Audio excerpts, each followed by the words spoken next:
ओम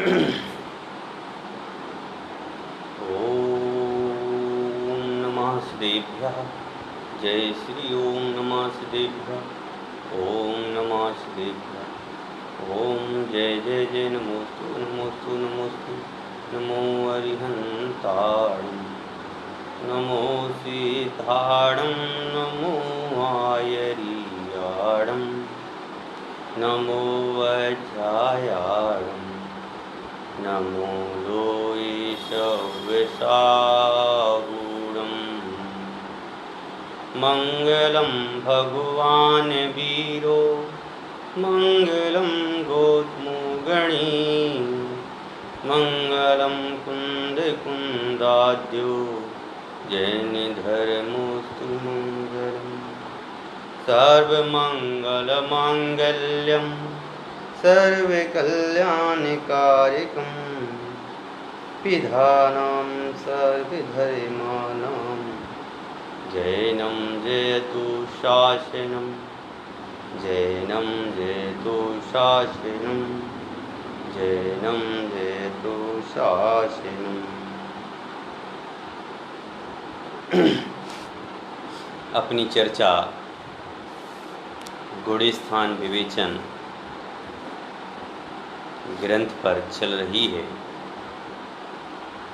इस ग्रंथ का आज हमें तीसरा अध्याय जो है उसकी चर्चा करनी है। इस तीसरे अध्याय में जो गुणस्थान है उस गुणस्थान की भूमिका बताई गई है कि आज तक जितने भी सिद्ध हुए हैं, आगे भी जितने सिद्ध होंगे और जितने हो रहे हैं, वह इन गुणस्थानों को से होते हुए ही हुए हैं। पहले तो जितने भी हुए हैं सभी मिथ्यात्व गुणस्थान में थे।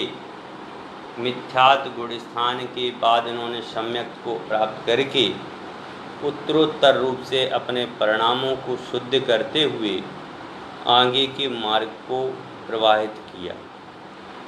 तो यह गुणस्थान जो है उस गुणस्थान की भूमिका रूप जो अध्याय है उसकी आज अपन को यहाँ चर्चा करनी है। तो स्टार्ट करते हैं। इसमें लिखा है कि अनादि काल से लेकर के आज तक अक्षय अनंत सर्वज्ञ भगवान हो गए हैं और अभी वर्तमान में विदेह क्षेत्र में लाखों सर्वज्ञ भगवान विराजमान हैं और भविष्य में भी अनंत सर्वज्ञ भगवान होंगे। उन समस्त अनंत सर्वज्ञ भगवानों की अलौकिक दिव्य ध्वनि में जो वस्तु का वर्णन आया है उसे गणधरों ने 4 अनुयोगों में विभक्त किया है कि आज तक जितने अरहंत हुए और आगे जितने भी होंगे, जितने भी सिद्ध हुए, आगे जितने भी सिद्ध होंगे, ये सारे के सारे सिद्ध भगवंत सिद्धालय में विराजमान भगवंत विदेह क्षेत्र में वर्तमान में लाखों सर्वज्ञ भगवान विराजमान हैं। ऐसे उन सिद्ध भगवंतों की जो दिव्य ध्वनि में जो विषय आया उस दिव्य ध्वनि के विषय को बता रहे हैं कि यहाँ 4 प्रकार के अनुयोगों में विभक्त किया गया है और वो चारों अनुयोग ही महत्वपूर्ण हैं।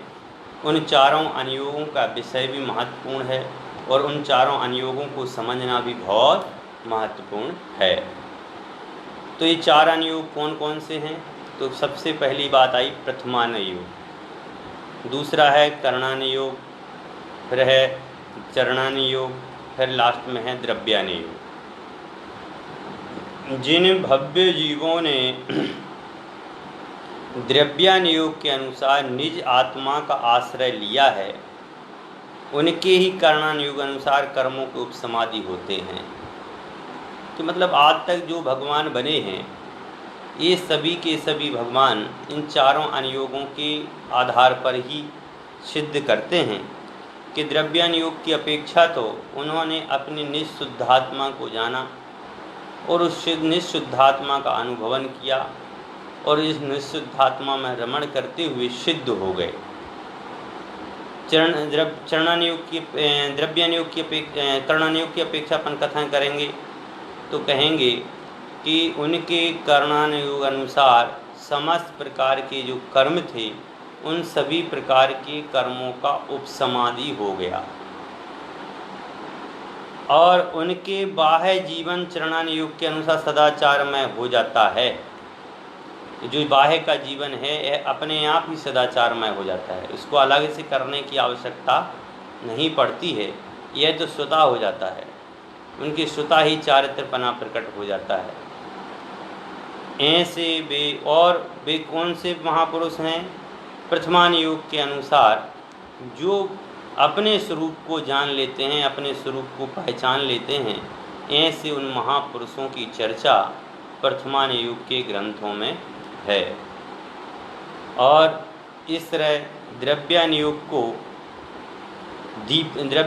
दीपक है जो सम्यक ज्ञान को आलोकित कर अन्य अनुयोगों को प्रकाशित करने में मुख्य भूमिका निभाता है। ये रत्नकांड षट्पचार में कहा है कि बिना आत्मा के जाने यह शुद्धता को प्राप्त नहीं हो पाता है। आत्मा को जानने पर ही शुद्धत्व की प्राप्ति होती है और आत्मा को जो जानना है वह द्रव्यानुयोग के से ही जाना जा सकता है, वह द्रव्यानुयोग का ही विषय है। उस द्रव्यानुयोग के माध्यम से ही इस शुद्धात्मा को जाना जाएगा। इसलिए द्रव्यानुयोग को जो है दीपक की उपमा दी गई है, समझ गए ना। अब कहते हैं कि अनुयोगों की उपयोगिता। अपने को वीतरागी बनाना हो तो महापुरुषों का आदर्श पढ़िए। सबसे पहली बात आई कि देखो इतने महान पुरुष हुए हैं, ऐसे महापुरुष हुए हैं कि जिन्होंने सम्राट होने के बाद, चक्रवर्ती होने के बाद समस्त प्रकार के वैभव को त्याग दिया हैं, जिनके 96 हजार रानियाँ, 6 खंड के अधिपति, संपूर्ण वैभव, उस सब को छोड़ दिया। ऐसे महान पुरुषों का जब हम चरित्र पढ़ते हैं, अभी जैसे अपन देख रहे हैं बराबर रूप से सुनील भैया जी ब्रह्मचारी जी हैं, प्रवीण जी शास्त्री जी हैं, ये सभी के सभी विद्वान वर्ग जो हैं यह कहानियों के माध्यम से महापुरुषों का स्वरूप यथार्थ चित्रण कर रहे हैं। आज महापुरुषों के स्वरूप को जानना हमें बहुत ज़रूरी है। यदि हमें महापुरुष बनना है तो उनके स्वरूप को जानिए, उनके स्वरूप को देखिए, कैसे कैसे उन्होंने परिस्थितियों को देखा, कैसे कैसे उन्होंने परिस्थितियों को जाना।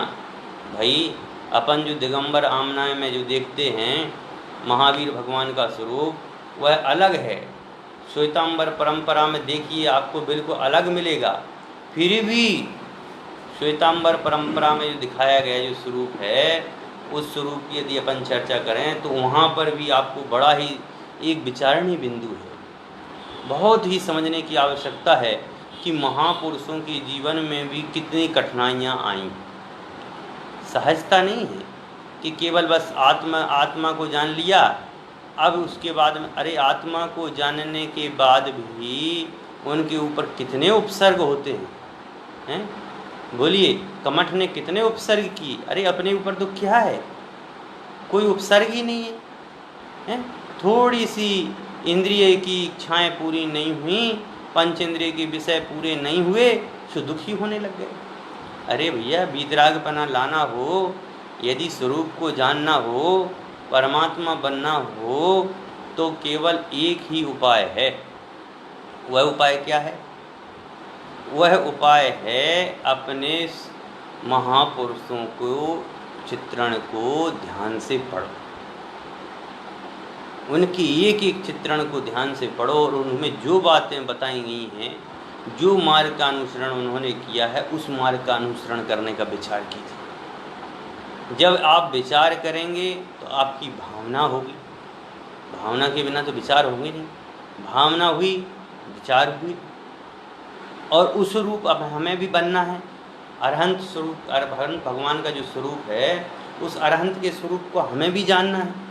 तो हम भी यदि उन महापुरुषों के आदर्शों को पढ़ते हैं, आदर्शों को समझते हैं, तो हमें भी जल्दी से जल्दी वीतरागता की प्राप्ति हो सकेगी। दूसरी बात कही कर्म सिद्धांत की तरफ, तो चित्त में ज्ञान का सौरभ महकाना हो तो कर्म सिद्धांत को पढ़िए। समझ गए? कर्म सिद्धांत को पढ़ोगे जब ज्ञान का सौरभ उत्पन्न होगा, ज्ञान की महक उत्पन्न होगी। कर्म सिद्धांत को पढ़ने पर आपको महिमा आएगी कि वाह क्या चीज़ है? कितने सारे शत्रु हैं चारों तरफ, फिर भी वह आत्मा विजय हो जाता है। द्रव्य कर्म, भाव कर्म, नो कर्म, अनंतानंत कर्म, अनंतानंत कर्मों के भेद, अनंतानंत कार्मार वर्णाएं, उन सबसे भिन्न एक शुद्धात्मा। अरे जब आप कर्म सिद्धांत को पढ़ेंगे, कर्णानुयोग को पढ़ेंगे, तो इन सबके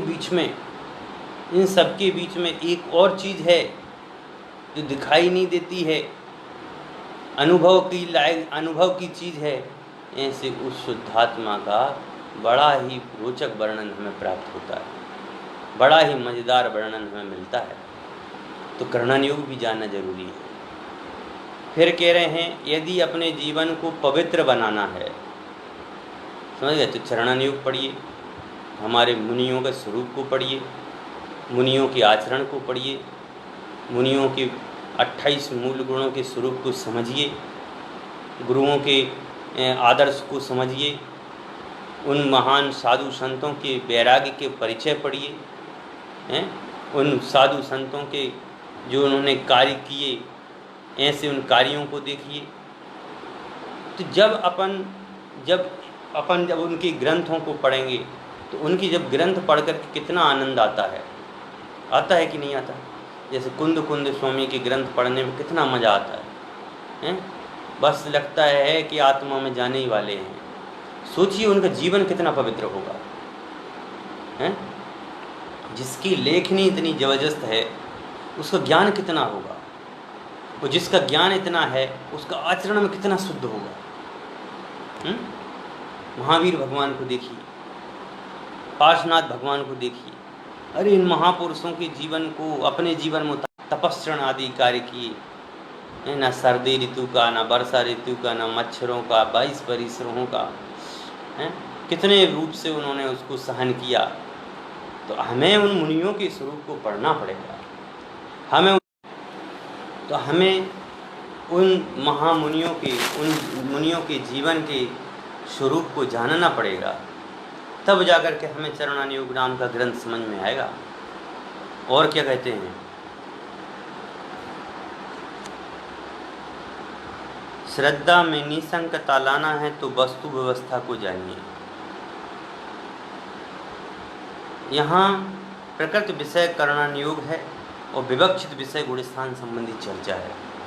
इस ग्रंथ में बस केवल कर्णानुयोग का जो गुणस्थान का जो स्वरूप है उस गुणस्थान की इसमें चर्चा की गई है। अब कहते हैं कर्णानुयोग से लाभ क्या है, कि कर्णानुयोग नामक ग्रंथ को यदि हम अध्ययन करते हैं, स्वाध्याय में लेते हैं, तो इससे लाभ क्या है? कह रहे हैं हमें बहुत लाभ है। सूक्ष्म परमाणु आदि का ज्ञान होता है। सूक्ष्म वस्तु जो हमें दिखाई नहीं देती है, इंद्रियों के से इंद्रिय गोचर नहीं है, वह चीज़ भी हमारे लिए ज्ञान की वस्तु बनती है कर्णानुयोग को जानने से। जो पहले राम रावण आदि हो चुके हैं, उन राम रावण आदि का ज्ञान भी हमें कर्णानुयोग के माध्यम से प्राप्त होता है। दूरवर्ती सुमेरु पर्वत आदि का ज्ञाता कोई अवश्य होना चाहिए, क्योंकि वे पदार्थ अनुमान के विषय हैं, अतः जगत में कोई ना कोई सर्वज्ञ अवश्य ऐसा निर्णय होता है कि बिना सर्वज्ञ के यह कोई कार्य हो ही नहीं सकता। किसी के ज्ञान में तो ये चीज़ आई होगी, किसी ने तो ये जाना होगा। तो ये सारा का सारा निर्णय जो है वह निर्णय सर्वज्ञ पने का जो निर्णय है, यह सर्वज्ञ पने का निर्णय हमारे लिए यदि कोई ग्रंथ कराता है तो वह है कर्णानुयोग। कर्णानुयोग के द्वारा हमें आज से अनंत काल पहले कही गई चर्चा, कही गई बातें, वे भी हमें कर्णानुयोग के माध्यम से ध्यान में आती हैं। जो चीज़ें हमें दिखाई नहीं देती हैं, ऐसे सूक्ष्म परमाणु वगैरह, वो भी हमारे कर्णानुयोग के विषय हैं और कर्णानुयोग से अपन जानते हैं। जब ये देखिए, जब हम आत्मा को नहीं देख पाते हैं, ऐसे हम कर्म को भी नहीं देख पाते हैं, लेकिन कर्म है ना, ये विषय जो सर्वज्ञ भगवान के ज्ञान में आया है, ऐसा किसी ने जाना है। और जो सर्वज्ञ के पने की जो सिद्धि करता है वो करणान योग, कि आज से कुछ समय पहले कोई न कोई हुआ होगा जिन्होंने हमें इस शुद्धात्मा की बात के लिए बताया होगा, यह करणान योग ग्रंथ को बताया होगा। इसलिए भैया करणान योग से जानने से लाभ है।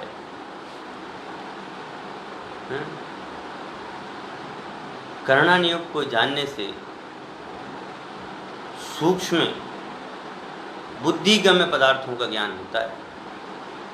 सर्वज्ञ भगवान द्वारा जो कथन किया गया है, सर्वज्ञ भगवान ने जो स्वरूप बताया है, उस स्वरूप का जो प्रतिपादन किया है, उस पर सूक्ष्म तथापि बुद्धिगम्य पदार्थों का ज्ञान होता है। क्रमबद्ध पर्याय, क्रम नियमित पर्यायों का ज्ञान होता है, एक एक चीज़ का ज्ञान होता है। करणान योग के अभ्यास से कसाई की मान्यता होती है, वो ज्ञान निर्मल होता है। समझ गए ना? करणान योग के माध्यम से क्या होता है, हमें ये रोचक लगता है, समझ गए ना, कि इतने जीव हैं, इतना ये है, इतना ये है, ऐसा है, ये है, वो है। अनेक प्रकार से हम जब निर्णय करते हैं, अनेक प्रकार से तत्वों का निर्णय करते हैं, तो हमारे लिए क्या होता है, ज्ञान की वृद्धि होती है और कषाय की मनता होती है। क्योंकि स्वाध्याय में भी मन लगता है, नई नई बात जानने में आती है, रोचक भी लगता है कि भाई ये थे, कब थे, कौन थे, कितने वर्ष पहले थे। ये सारी की सारी जो चर्चाएं हैं, जीव इतने होते हैं, इतने कितने होते हैं, ये सारी की सारी कितने जीव कहाँ होते हैं, कितने जीव कहाँ होते हैं, ये सब जब करणान योग की अपन चर्चा करते हैं तो बड़ा मज़ा आता है और उसमें आनंद भी आता है और कषाय भी मंद होती है और ज्ञान की वृद्धि भी होती है। इसलिए करणान योग अच्छा है। जीव के परिणाम और कर्म बंध आदि के निमित्त निमित्त संबंध का यथार्थ ज्ञान होता है कि भैया जो कर्म है वह किस प्रकार से जीव के साथ बनता है और किस प्रकार से बनने में निमित्त होता है। समझिए, कर्तापने जो कर्ता कर्मपने की जो भ्रांति है उसका भी अभाव होता है। ये सब करणान योग के माध्यम से होता है और भूमिका के अनुसार होने वाले परिणामों का और तदनुकूल शुभाशुभ आचरण का विवेक जागृत होता है। यद्यपि यथा पदवी निमित्त रूप होने वाले कर्मों के उपसमाधि का सत्य निर्णय भी होता है। कर्मों की बंध, सत्ता, उदय, अवस्था, संक्रमण, निवृत्ति, निकाचित आदि कर्मों का हमें ज्ञान भी होता है। भविष्य में होने वाले अशुद्धता और अनिष्ट पदार्थों से पर्यायों से बचने की प्रेरणा भी मिलती है कि भैया भविष्य में ऐसी ऐसी अशुद्ध पर्याय हुई हैं, समझिए, तो उन अशुद्ध पर्यायों से शुद्ध पर्याय रूप होने का हमें अवसर भी मिलता है कि पूर्व में हमने यदि गलत किया था अब हम अच्छा करें। क्योंकि करणान योग जानने से हमें बहुत सारे लाभ हैं, समझिए, पूर्व में क्या क्या घटित हुआ है, आज हम क्या कर रहे हैं, कितना कर्म बंद होगा, कौन से कर्म उदय में आएंगे, कौन से कर्म उदय में नहीं आएंगे। ये सारा का सारा वर्णन जो है बड़ा ही रोचक होता है और करणान योग का विषय है वो बड़ा मज़ेदार विषय है, समझिए ना। फिर कहते हैं केवल ज्ञानगम्य सूक्ष्म एवं आश्चर्यकारक विषयों का ज्ञान होने से सर्वज्ञ भगवान और सर्वज्ञ स्वभावी आत्मा की महिमा आती है। कब महिमा आती है कि भैया जब हम आश्चर्यजनक बातें सुनते हैं, समझिए, अनेक अनेक प्रकार की सुनते हैं। इतने समय पहले इन्होंने कहा था और इतने समय बाद उनका जन्म हुआ, ये सी मतलब में आश्चर्यजनक बातें सुन सुन करके और हमें उन सर्वज्ञ भगवान की महिमा का ज्ञान आता है कि सर्वज्ञ भगवान ने कहा कि भैया आज से 12 वर्ष बाद द्वारका नगरी जलेगी, तो जली। हमें महिमा आती है, हमारे भगवान कितने ज्ञानी थे। आदिनाथ भगवान ने कहा कि आज से अनंत काल बाद तुम 24वें तीर्थंकर बनोगे, मारीची से कहा। तो ये सारे के सारे विषय जो हैं करणान योग के हैं, समझिए ना, ये करणान योग के अंतर्गत आते हैं। इतना समय पहले ऐसा होगा, ये कर्म जो है सत्ता में पड़े हुए हैं, अब ये कर्म इतने साल बाद उदय में आएंगे, ये स्थिति बंध बताता है। इतना उदय में आकर इतना फल देंगे, ये अनुभाग बंध बताता है, समझिए ना। तो ये और कौन कौन से कर्म कब कब आएंगे ये वाला भी कर्म बताता है। ये सारा का सारा जब अपन वर्णन कर्म सिद्धांत का पढ़ते हैं तो बड़ा ही रोचक और अच्छा लगता है और समझने में भी बहुत अच्छा लगता है। कह रहे हैं करणान योग में वर्णित 14 गुणस्थान में कब कौन सा जीव कहाँ आता है, कैसे परिणाम करता है, कैसे भाव करता है, कितने भाव करता है, ज़्यादा भाव करता है तो किस गुण स्थान में पहुँचता है, उससे अच्छे भाव करता है तो किस गुण स्थान में पहुँचता है, शुद्ध भाव करता है तो कहाँ पहुँचता है। बड़ा रोचक विषय होता है, इसको पढ़ने से मज़ा आता है, बहुत आनंद की प्राप्ति होती, मंद कषाय होती और ज्ञान की प्राप्ति होती है। इसीलिए करणानि योग के जानने से लाभ है। 14 मार्गणाओं का गति इंद्रिय, समझ गए ना, जो मार्गणाएँ हैं, गई इंद्रिय सुकाए जोगी वेदे कषायणाणे, या जो, तो ये 14 प्रकार की जो मार्गणाएँ कही गई हैं, उन मार्गणाओं से भी जीव को पहचाना जाता है, जीव के स्वरूप को जाना जाता है।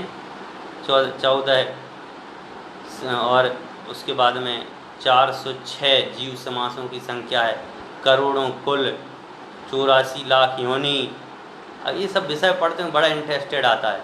आदि का ज्ञान होने से जीव दया का भाव भी उत्पन्न होता है और उनको पढ़ने से आनंद की प्राप्ति भी होती है और जीव दया के परिणाम भी होते हैं कि भैया कौन कौन सी योनि में कौन कौन से जीव कैसे कैसे उत्पन्न होते हैं, कहाँ से आते हैं, समझ गए ना, किस गति से आते हैं, किस गति में जाते हैं, कब आते हैं, कब नहीं आते हैं। ये सारा विषय जब अपन पढ़ते हैं मज़ा आता है। चौफट अवगाहना स्थान आदि अनेक अनुपम विषयों के विषय ज्ञान से आनंद होता है। फिर कहते हैं आत्मस्वरूप को भूलकर मिथ्यात अज्ञान एवं कषायों के अधीन होने से द्रव्य क्षेत्र काल भाव संसार में जीव दुख भोग रहा है। समझिए, काय के कारण से, अनादिकाल से अपने आत्मा को नहीं जानने के कारण से। इसने अनादि से ही अपने आत्मा को नहीं जाना, आत्मा के स्वरूप को नहीं जाना, आत्मा को नहीं पहचाना, इसलिए अनादि से ही दुखी हो रहा है। यह जान कर के जो भूतकाल की पर्याय हैं उनके भ्रम का ज्ञान होने से संसार से भय भी उत्पन्न होता है कि भैया भूतकाल में की जो बातें अपन जब सुनते हैं कि ऐसा हुआ था तो अपन को डर भी लगा, हमें ऐसा नहीं करना, समझ गए।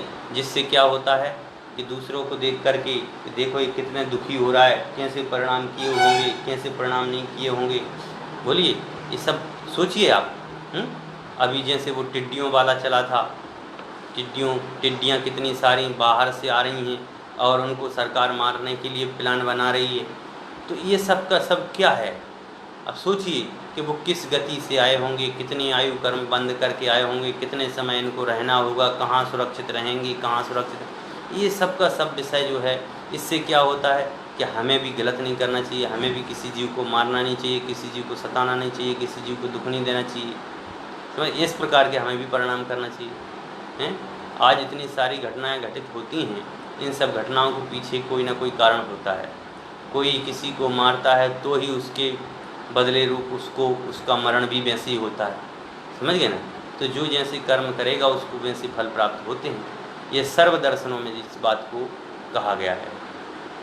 कह रहे हैं जब हम ये सब विषयों को जानते हैं तो भोगों की आसक्ति कम हो जाती है और वैराग्य की शक्ति परिवर्तित होती है और वैराग्य के परिणाम हमारे जागृत होते हैं। फिर कहते हैं नरक निगूढ़ों के दुखों की जानकारी से भी, जब हम बताते हैं कि नरक में ऐसे रहते हैं भाई, कभी तो वो नरक में मांस जो भी गंदी चीज़ें वो सब कुछ मल मूत्र की नदियाँ रहती हैं उसमें डुबाते हैं, कभी आग में जलाते हैं, कभी वो सैमल का वृक्ष का पत्ता ऊपर गिर जाता है, टुकड़े टुकड़े हो जाते हैं, कभी कोई असुर जाति के देव आपस में भिड़ाते हैं। तो ऐसे जब देखते हैं हम, सब जानकारी जब हमें मिलती है इस करणानि योग के माध्यम से, तो इससे संसार शरीर और भोगों से विरक्ता होती है और मोक्ष मार्ग प्राप्त करने का मंगल बोध का पाठ मिलता है और ज्ञायक आत्मा के आश्रय की भावना उत्पन्न होती है। समझ गए कि अपने निःशुद्धात्मा की भावना उत्पन्न होने लगती है। अरे संसार में कुछ नहीं भैया, संसार में बहुत दुख हैं, बहुत प्रकार से जीव दुखी है, नाना प्रकार से जीव दुखी है। ऐसे करणानि योग को पढ़ने से हमारे लिए लाभ है। करणानि योग के शास्त्र में केवल ज्ञान गम्य सूक्ष्म कथन होने से उसे अहेतुवाद आगम भी कहते हैं कि कोई चीज़ों में हेतु नहीं लगता, अहेतुवाद आगम भी कहते हैं। केवल ज्ञान गम्य सूक्ष्म है। कई चीज़ें होती हैं जिसमें अपन लोग बोल देते हैं भैया ये ऐसे क्यों है, समझ गए ना, कि भाई भावनाएं 16 ही क्यों होती हैं, 17 क्यों नहीं होती हैं, 24 शंकर 24 ही क्यों होते हैं, 25 क्यों नहीं होते हैं, द्रव्य 6 क्यों होते हैं, 7 क्यों नहीं होते हैं। तो ये सब जो बातें हैं केवल ज्ञानगम्य हैं। अब इसमें अपन को ज़्यादा उलझने की आवश्यकता नहीं है, इसलिए इसमें कोई हेतु नहीं लगता है, क्योंकि उसमें प्रतिपाद अनेक विषय के संबंध में हेतु देना संभव नहीं है। समझ गए ना, ये आया ना इसमें लिखा हुआ है, क्योंकि इसमें प्रतिपादक प्रत्येक विषय के संबंध में हेतु देना संभव नहीं है। जैसे गुण स्थान 14 हैं, आप पूछेंगे गुण स्थान 14 ही क्यों है, 13 या 15 क्यों नहीं है। इसका उत्तर इतना ही है कि अनंत सर्वज्ञ भगवंतों की दिव्य दोनों में 14 गुण स्थानों का ही वर्णन आया है, अतः गुण स्थान 14 ही हैं, इससे और आगे पीछे कुछ भी नहीं है। समझ गए कि भाई और गुण स्थान क्यों नहीं है और ऐसा क्यों नहीं है, तो इसके आगे पीछे और कोई आंसर नहीं होता। जो भगवान के ज्ञान में आया है वह वो इसमें वर्णित है, इसलिए वो उतना ही होता है। आगम भर गर्भित युक्ति तो बता सकते हैं, परंतु जैसे द्रव्यानुयोग में बुद्धि गम्य हेतु या तर्क दे सकते हैं, वैसे करणानुयोग में तर्क हेतु शक्य नहीं है। जब ये करणानुयोग का जो विषय बन जाता है, संख्याओं की बात आ जाती है, वहाँ संख्याओं में एक कम या ज़्यादा की कोई हेतु नहीं है, जो जितना है उतना ही रहेगा। समझ गए, उसमें आप हेतु नहीं लगा सकते हैं कि ये 17 ही क्यों है, या 14 ही क्यों है, या 15 ही क्यों है, या 16 क्यों है। समझ गए ना, ये जो जितने 14 होते हैं तो होते हैं, ये केवल ज्ञानी के ज्ञान में आया है, इसलिए अपन को ज़्यादा उसमें उलझने की आवश्यकता नहीं है। जैन धर्म में प्रधान परीक्षा प्रधानी है, ये पॉइंट है कि जैन धर्म कह रहे परीक्षा प्रधानी है, बिना परीक्षा लिए मज़ा नहीं आता। समझ गए ना, कह रहे हैं यह कथन माँ द्रव्यानुयोग की अपेक्षा से है, यह कथन जो है केवल द्रव्यानुयोग की अपेक्षा से है, और अन्य 3 योगों में परीक्षा प्रधानी का कोई मतलब नहीं है। समझ गए, 3 अनुयोग में तो केवली भगवान की आज्ञा ही मुख्यता रखती है। केवल द्रव्यानुयोग में ये बात चल जाती है कि जैन धर्म परीक्षा प्रधानी है। समझ गए ना, कि भाई अपने आप आत्मा को जानना है तो कैसे जानना है, कैसे नहीं जानना है भाई। अब उसमें अपन कि भाई आदिनाथ भगवान हुए, क्यों हुए आदिनाथ भगवान, उसके पहले क्यों नहीं हुए, ये सब नई चीज़ें घटित नहीं होती हैं। इसलिए अन्य जो 3 अनुयोग हैं, प्रथमानुयोग, करणानुयोग और चरणानुयोग, ये जो 3 अनुयोग हैं, इसमें किसी भी प्रकार का युक्ति नहीं चलती है। तो कहते हैं प्रथमानुयोग के पुराणों में वर्ण सला का पुरुष 63 होते हैं। अब भरत ऐरावत क्षेत्र के अवसर्पणी के चतुर्थ तथा उत्सर्पणी के तीसरे काल में तीर्थंकर 24 ही होते हैं। समझ गए ना, विदेह क्षेत्र में हमेशा भरत क्षेत्र के अवसर्पणी काल के चौथे काल की आदि जैसा काल ही बरतता है। अभी बड़ी है कि नहीं कि भाई 63 सलाह का पुरुष कितने होते हैं, 63 ही होते हैं, अब फिक्स हो गया। अब इसमें आप 64 क्यों नहीं होते, ये वाली बात नहीं है। तो अब भरत ऐरावत क्षेत्र के अवसर्पणी काल में, समझ गए ना, उत्सर्पणी नहीं अवसर्पणी काल में, अवसर्पणी काल के चौथे समय में, चौथे आरे में, कि मतलब जो चौथा काल चलता है उस समय, तथा उत्सर्पणी के तीसरे काल में यह कह रहे हैं कि तीर्थंकर 24 होते हैं। और विदेह क्षेत्र में हमेशा अवसर्पणी काल के चौथे काल की आदि जैसा काल परिवर्तित होता है। अब विदेह क्षेत्र में जो है भरत क्षेत्र की तरह नहीं बदलता, वहाँ तो पर हमेशा चौथा काल ही चलता रहता है, इसलिए वहाँ लाखों भगवान आज भी विद्यमान हैं। समझे, श्री मंदिर भगवान आदि आज भी अनेक भगवान वहाँ विराजमान हैं। वहाँ कम से कम 20 तीर्थंकर सदा काल विद्यमान रहते हैं। तीर्थंकर 20 तीर्थंकर तो वहाँ बने ही रहते हैं, और भगवान कितने होंगे ये आप सीमा नहीं लगा सकते।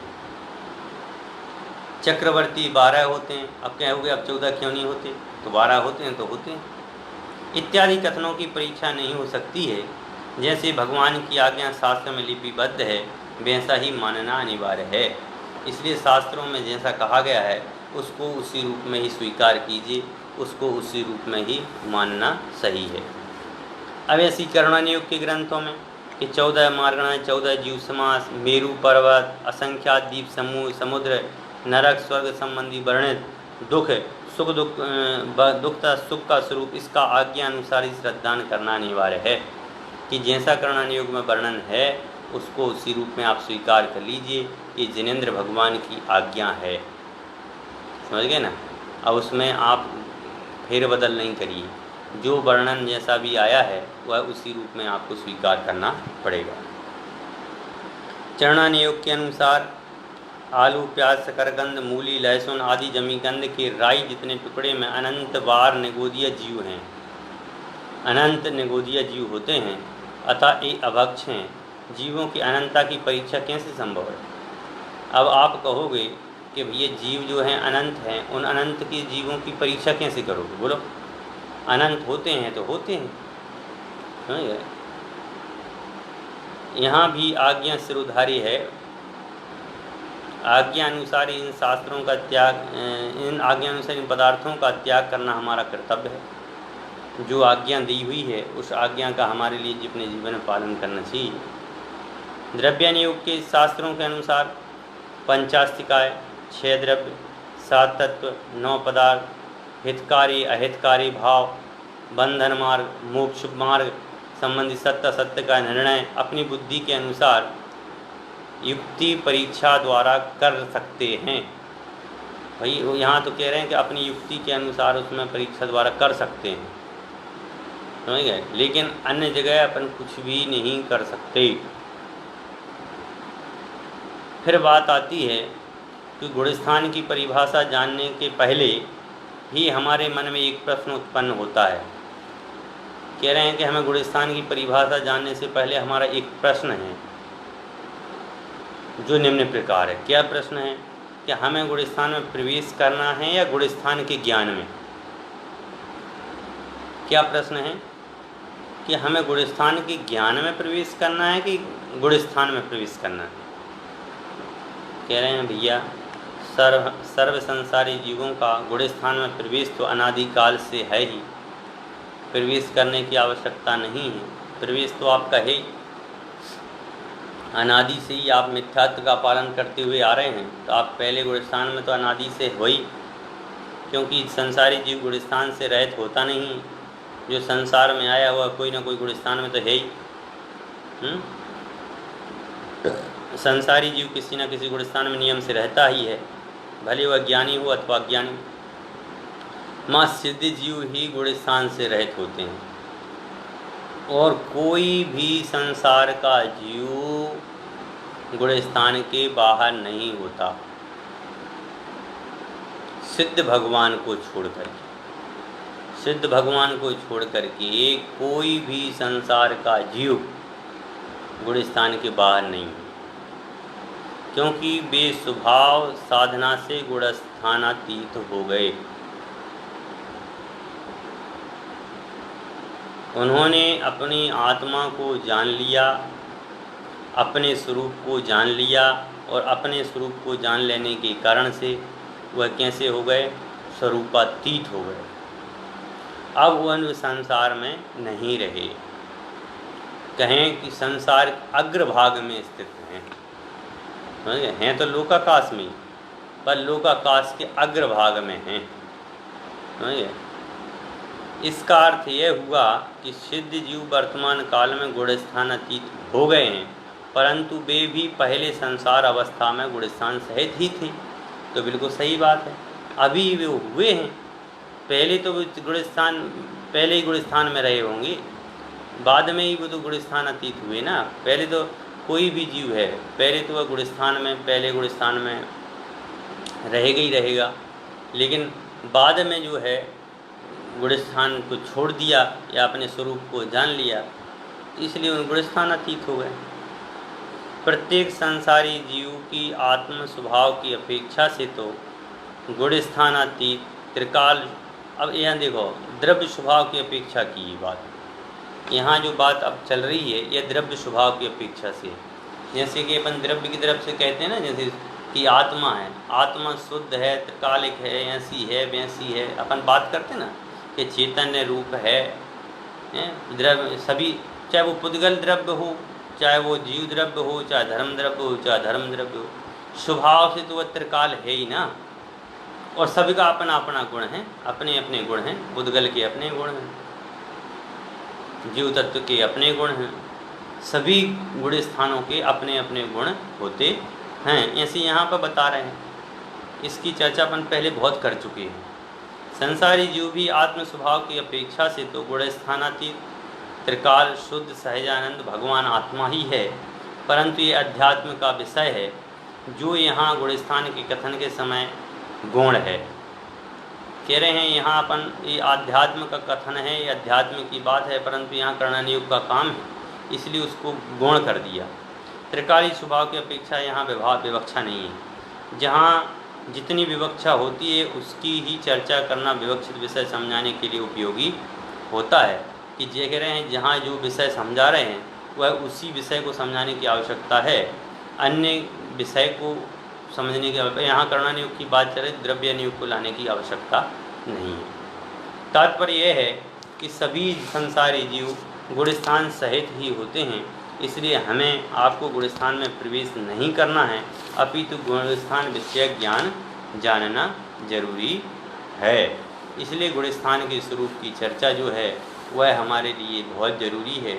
कल से यहाँ से गुणस्थान की जो परिभाषा है उस गुणस्थान की परिभाषा के संबंध में कल से यहाँ से प्रवचन अपना स्टार्ट हो जाएगा।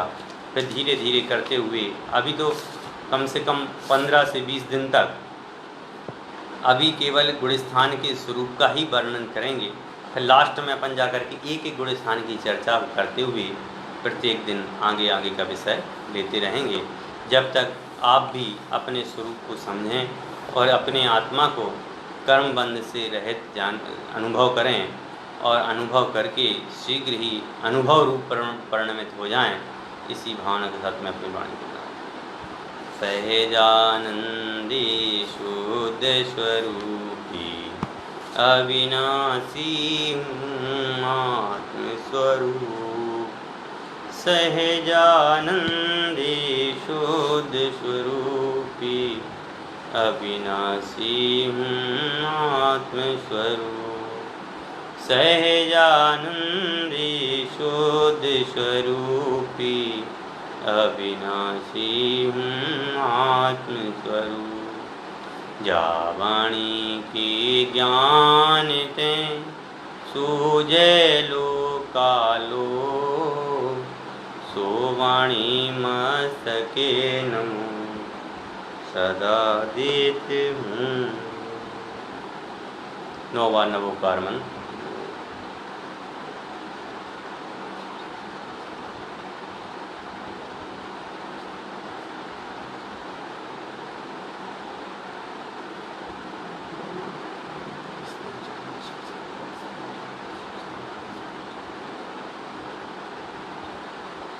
कुल द्वादशांग जनवाणी माता की जय, समस्त वितरागी संतों की जय, कुल 3 कमलों करुणा जी की